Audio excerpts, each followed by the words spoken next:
Hello et bienvenue dans cette toute nouvelle vidéo.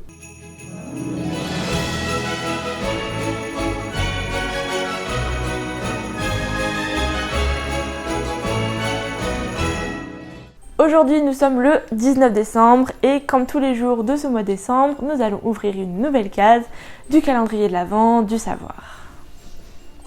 Et aujourd'hui nous allons parler du film Orange Mécanique.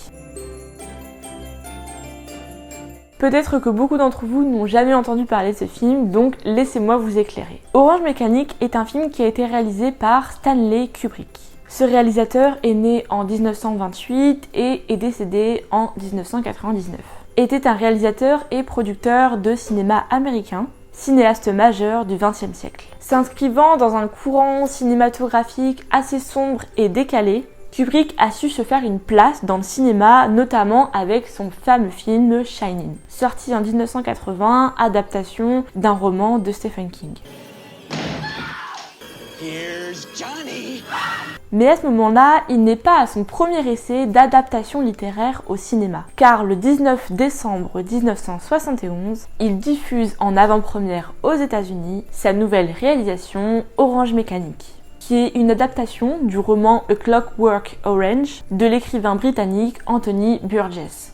Bon, je préfère prévenir dès maintenant, cette vidéo ne va pas être gaie du tout, puisque le film Orange Mécanique traite de sujets très violents, voire ultra violents, d'où le scandale qui est apparu après sa diffusion. Orange Mécanique met en scène Alex Delarge, un jeune chef de gang fanatique de Beethoven, je vous invite d'ailleurs à aller voir ma vidéo sur Beethoven, qui libère chaque jour ses pulsions sadiques en organisant des raids extrêmement brutaux où s'unissent le plaisir destructeur et le désir orgiaque.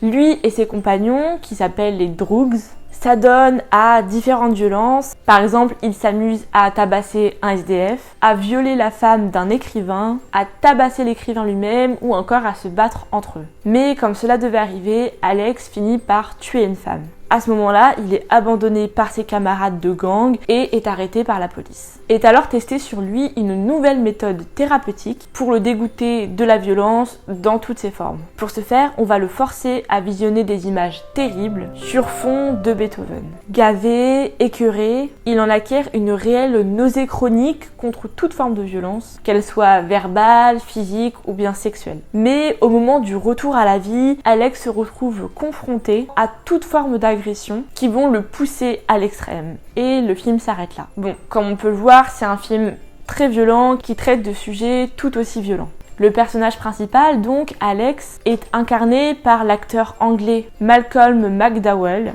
qui était alors âgé de 27 ans à ce moment-là. Ce dernier confiera plus tard qu'il retient un souvenir vraiment mitigé de ce tournage, ayant dû faire face à un Stanley Kubrick exigeant, concentré uniquement sur son art et ne ménageant pas les humains employés pour réaliser son film. De plus, Malcolm McDowell restera lié à ce film jusqu'à la fin de sa vie. La sortie du film au cinéma a été un vrai scandale, tout en étant un réel carton. Le scandale provenait du fait qu'il était jugé extrêmement violent, voire pervers. En effet, le film présente des scènes de meurtre, de viols collectifs ou encore de violences psychologiques poussées à l'extrême. Pour d'autres, comme pour Kubrick, ce film est une dénonciation du sadisme, de l'ultra-violence qui progresserait dans notre société. En fait, ce serait une genre de satire sociale. Mais le réalisateur a reçu beaucoup de menaces provenant des personnes qui ont été véritablement heurtées par le film, et plusieurs criminels auraient revendiqué l'influence du film avant de passer à l'acte. Kubrick a donc été contraint de demander à Warner Bros de retirer le film des salles de cinéma britanniques,